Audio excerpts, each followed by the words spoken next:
praises, honor, and glory to Yahweh, Bahasham, Yahweh Shai, Bahasham, Rakah Kodash. Double honors to the elders and the apostles of Great Millstone, and peace and blessings to the elect.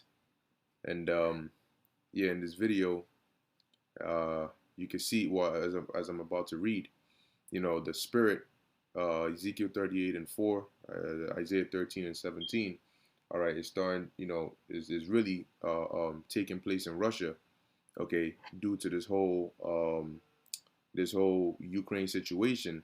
And through the spirit, the Lord used or is using this situation to stir up that spirit in Russia to realize that, look, there is no more room for trying to negotiate or trying to have peace with the West. All right, with basically with the beast, no peace with the beast. Okay, and now they're in that spirit now of, you know what? Now we done. We're done trying to cooperate. We're done trying to be peaceful. Forget all that. And as I read this article, you'll hear that. So it says, Luongo, Russia's new rules. It says Russia is done with the West. The divorce is nearly complete. In the past few days, we've heard from all major Russian leaders the same thing, which is the West will play by our rules now. And we can't say that for a long time. Russia has been cooperative. There's certain triggers that the U.S. and other countries have done, which could have triggered Russia, but they did that. You know what? It's whatever. Defensive. They took that defensive road, where we're not gonna start anything. But one line that we have that we won't let you cross is pretty much to threaten us, right? To put the Russian safety at risk.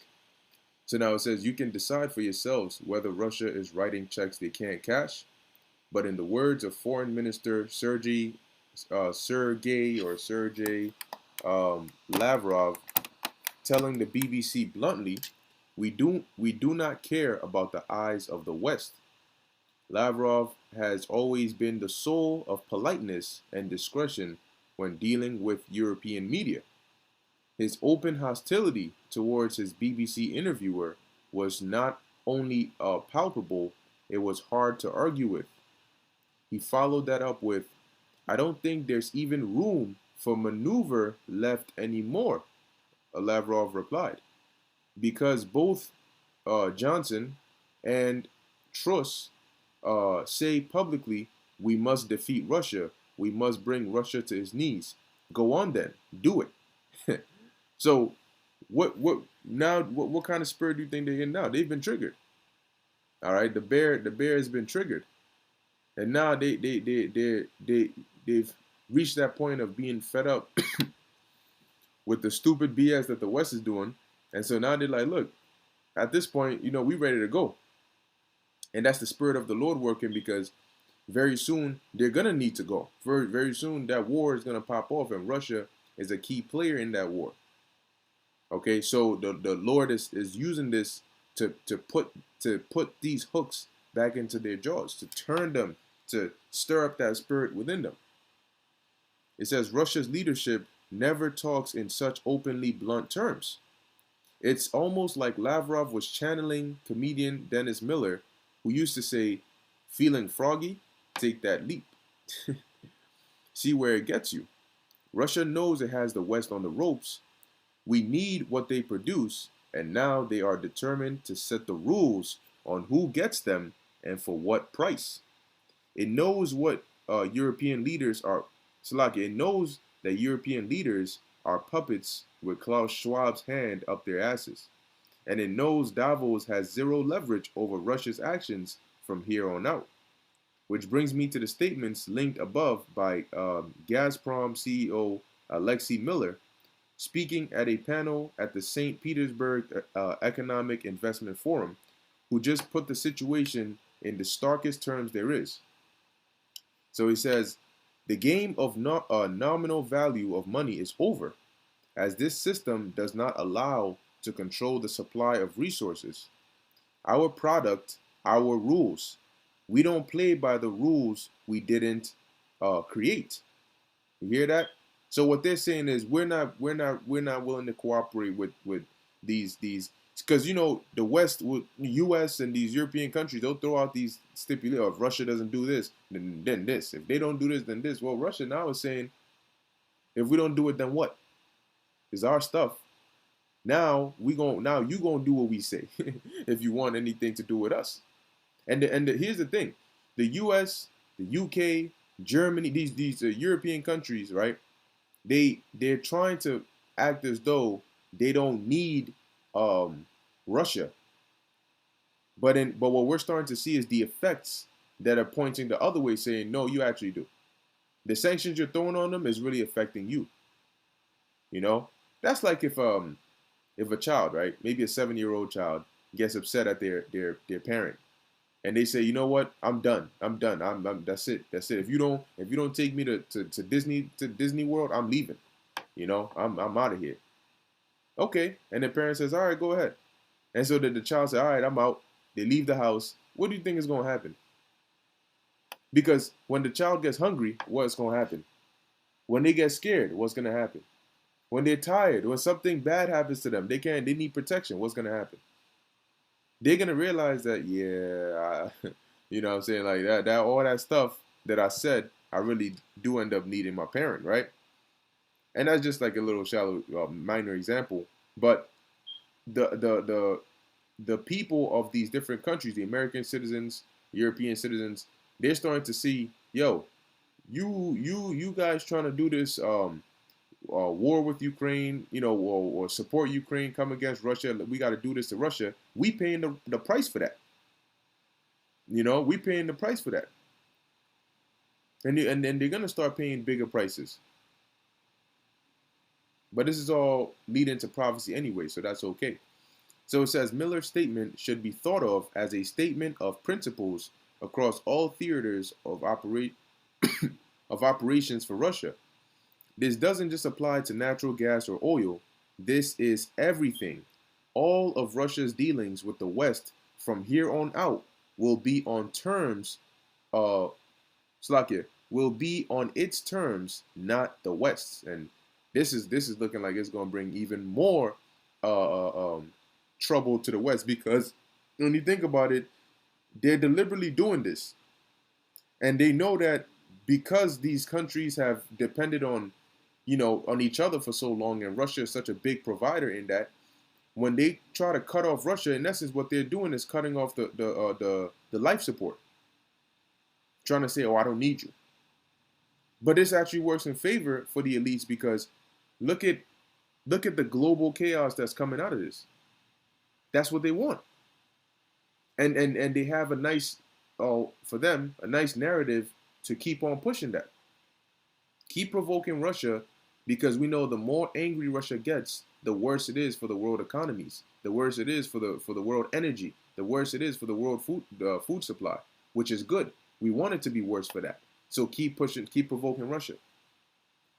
Says here, this is clearly the biggest geopolitical middle finger in the post-World War II period. Miller is clearly laying out the rules for a new commodity-centric monetary system, one based on what credit Suzy's Zoltan Postczar called outside money commodities, gold, even Bitcoin, rather than the West's outrageous use of inside money or debt-based fiat and currency to perpetuate old colonialist behavior well past its use by date.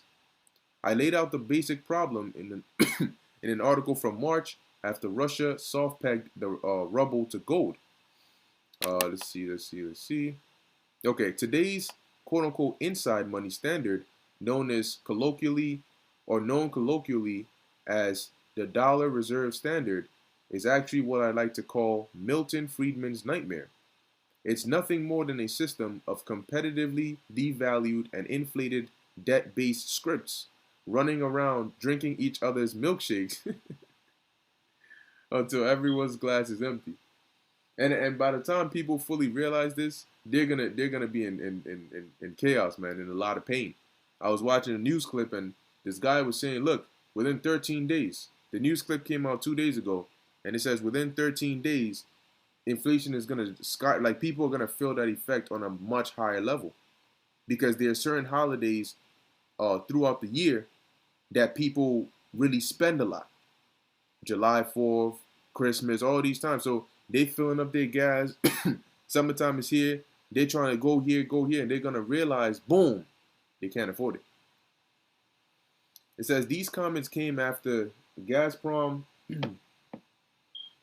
after Gazprom began cutting gas flows to Europe through the Nord Stream 1 pipeline using the cover story of repaired gas turbines trapped in fascist Canada, which couldn't be shipped back to Siemens because of sanctions. Okay, that's cool. That's cool. That's cool. Let's see what else is here. All right, so it says here, even if Zelensky were to make those overtures to Russia, given his public statements on what his terms are, there would be absolutely zero chance that Russia would agree to show up for talks. At this point, I see nothing more than Russia continuing to grind out the Ukrainian army, taking what territory they want, and then shepherding through local elections by the conquered territory to either to either become independent states or part of Russia. Let's see. All right, maybe I'll read this part right here. It says this morning at the President Putin declared the old world order dead. Whoa. He finished a speech where he detailed how the West was committing suicide to suit the wishes of the Davos crowd with the following definitive statement. Russia is entering the coming era as a powerful sovereign country. We will definitely use the enormous new opportunities that time opens up for us, and we will become even stronger. Putin is correct here. Russia is getting stronger by the day. The West took their best shot at destroying Russia and missed the mark. He clearly identified the real culprits for Europe's and U.S. problems, subservience to an oligarch class who feel entitled to rule the world. Yeah, so he's letting you know, look, while we getting ready to come out of here as a power, y'all committed suicide. This is why in Revelation 13, when you at the beginning verses, when you read about the beast, I think the second verse, it tells you that the head was like a leopard and the feet of a bear, because the bear represents Russia. And this system is going to end, this beast system is going to end with Russia. Russia is going to be a main key part in the ending of this beast. That's why it's at the feet. Okay. Now it doesn't mean that Russia is going to after this world war, Russia is going to be in the new power. Okay, but they're going to play a very big role in the ending of this system. All right, at the latter end of this beast. Okay, and Russia is not a part of the beast. So it says here, when the war started, I wrote about what I thought Putin's intentions were. Then it was speculation. Then he goes into a few things here. And let us see what it says here. From Russia's perspective, their military operation in Ukraine was their declaration of independence from the old rules-based order of the post-World War II era. Justified or not, we are now in a new age. Yeah, and this is the spirit the Lord is putting in Russia. That look, we're not playing this BS. You know, we're not succumbing to you. Look, you ain't, who the hell are you to come and try to dominate us? And what is that doing? That is setting the stage for a clash. All right, now this is the book of Ezekiel 38:4. It says, I will turn thee back and put hooks into thy jaws, and I will bring thee forth. So who is this talking about? When you read the verses above, this is referring to Gog, right, and Magog, which is Russia. So the Lord, when he says, I will turn thee back, meaning because right, for a period of time, Russia was in that chill, calm, as they called it, the old world, spirit. But now the Lord has put that spirit in them to turn, to get more aggressive, to get more warlike, to become more serious, and war-minded. And the Lord had to use the European countries, the U.S., the propaganda, Ukraine, to threaten Russia's safety for them to, snap. It says, and put hooks into thy jaws, and I will bring thee forth, and all thine army, horses and horsemen, all of them clothed with all sorts of armor, even a great company with bucklers and shields, all of them handling swords. Yeah, because that's the spirit that Russia is going to come in. War. Isaiah 13 and 17, it says, behold, I will stir up the Medes against them, which the Medes in Isaiah 13 and 17 are talking about Russia. Okay, it's not talking about the ancient Medes. This is prophetic, so it's referring to Russia. Okay, it says, which we've done breakdowns on that as to how the Medes here are talking about the Russians. It says, which shall not regard silver. So the Lord is saying He's going to stir up, meaning He's going to trigger them. He's going to stir up the spirit within them. And how do you do that? Through events, all right, through actions, through others' actions, through circumstances, all right, through certain things happening a certain way. All right, it says, which shall not regard silver, and as for gold, they shall not delight in it. So they're not gonna want to come have any peace talks, any agreements, any deals. Remember, like they said, the West will play by our rules now. Okay. So anyway, with that, I'm gonna end it here. As you can see, prophecy is moving. All right, so we got to stay on point, stay watching, and stay in the spirit. All right, in closing, I want to give all praises, honor, and glory to Yahweh, Bahasham, Yahweh Shai, Bahasham, Rakakudash. Until next time, Shalom.